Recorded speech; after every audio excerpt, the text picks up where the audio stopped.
bisa bertemu dengan Ibu hari ini. Bagaimana perjalanannya ke sini, Bu? Cuaca di luar cukup terik ya? Pagi Ibu, iya lumayan panas. Tadi sempat nanti juga, jadi saya agak terburu-buru. Wah, terima kasih banyak Bu sudah mengusahakan untuk tetap datang ke sini meski macet. Tarik nafas dulu Bu, kita santai saja di sini. Bagaimana kondisinya Bu? Sudah 24 minggu ya kehamilannya? Sudah Bu, aktif sekali. Tapi ya itu, sayangnya yang sering lelah, pikiran lagi nggak tenang juga. Karena kemarin dokter bilang kan berat badan saya naik terlalu banyak Bu.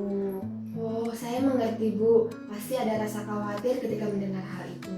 Boleh Ibu ceritakan lebih jauh apa yang biasanya paling membuat Ibu stres atau tertekan belakangan ini? Nah gini Bu, saya ini kan guru SD Bu. Anak-anak di kelas lagi aktif-aktifnya, tugas koreksi menumpuk, belum lagi urusan rumah. Saya sering merasa gagal, takut nanti kalau bayi lahir saya nggak bisa bagi waktu Bu. Nah jadi akhirnya saya jadi melampiaskan ke makanan gitu Bu. Oh, terima kasih sudah berbagi Ibu. Ibu merasa terbebani dengan ekspektasi menjadi ibu dan guru yang sempurna. Lalu Ibu menyebutkan tadi makanan sebagai pelampiasan. Biasanya makanan seperti apa yang Ibu cari saat merasakan seperti itu? Makanan seperti donat, burger, martabak, yang manis dan berlemak Bu. Dan rasanya kalau nggak makan itu stresnya nggak hilang-hilang gitu Bu. Oh, mari kita lihat polanya bersama ya Bu. Saat Ibu pulang kerja, merasa lelah, lalu pikiran muncul, aku capek, aku butuh donat ini supaya tenang.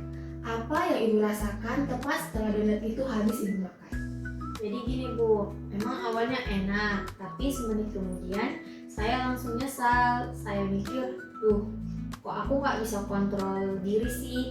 Kasihan bayinya kalau aku begini terus, malah jadi makin stres Bu. Jadi kepikiran gitu Bu. Nah, di situ poinnya Bu. Pikiran Ibu itu mengatakan donat itu solusi stres. Tapi kenyataannya donat itu justru sumber stres baru karena rasa bersalah tadi. Jadi, donat itu sebenarnya bukan menenangkan Ibu, tapi hanya menunda stres sesaat. Apakah Ibu setuju kira-kira? Iya juga ya Bu. Saya nggak pernah mikir sampai ke sana. Saya cuma mikir, butuh enaknya aja. Jadi, saat dorongan untuk makan donat itu muncul, kita coba strategi jeda 10 menit ya Bu. Gunakan waktu itu untuk sekedar duduk tenang atau minum air putih. Ibu rasa strategi ini bisa membantu? Bisa sih Bu, saya akan coba tahan dulu 10 menit. Tapi jujur ya Bu, selain masalah makanan, saya itu bingung kenapa badan saya rasanya lelah terus. Padahal kalau sudah lelah begitu, saya makin malas gerak, tapi malah jadi makin stres. Kenapa ya Bu? Nah itu poin yang menarik ya Bu. Seringkali saat kita stres dan lelah secara mental, tubuh kita itu ikut terasa berat. Ibu tadi bilang merasa lelah terus. Apakah ini juga yang membuat Ibu ragu untuk mulai melakukan aktivitas fisik seperti yang disarankan dokter? Nah iya Bu, kan dokter bilang menyarankan saya jalan kaki atau berolahraga ringan. Tapi boro-boro mau jalan, berdiri lama di depan kelas saja rasanya lelah. Sudah mau pingsan begitu. Jadi ditambah lagi saya takut. Saya takut kalau saya banyak gerak, janin saya malah kenapa-napa. Karena saya kan tidak bisa kecapean. Saya sangat menghargai kejujuran Ibu. Ketakutan itu sebenarnya bentuk kasih sayang Ibu terhadap janin. Namun, mari kita coba lihat dari sudut pandang lain. Tahukah Ibu, kalau rasa lelah yang Ibu rasakan itu justru bisa dikurangi dengan gerak yang ringan? Masa sih Bu, bukannya kalau gerak malah bisa kita bikin tambah capek ya?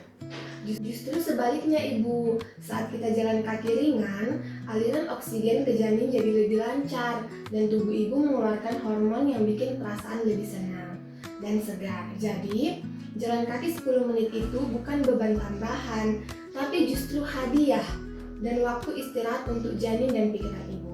Bagaimana kalau kita coba perlahan? Mulai dari 10 menit saja saat udara pagi masih segar. Jadi tujuannya itu ya Bu, buat oksigen bayi. Kalau begitu alasannya saya jadi lebih berani dan semangat untuk coba besok pagi. Nah, Ibu Arini, agar apa yang kita diskusikan tadi bisa Ibu ingat dengan mudah di rumah, saya punya nih panduan praktis dalam bentuk leaflet. Nih, di dalam sini terdapat daftar pilihan camilan sehat yang tadi kita bahas.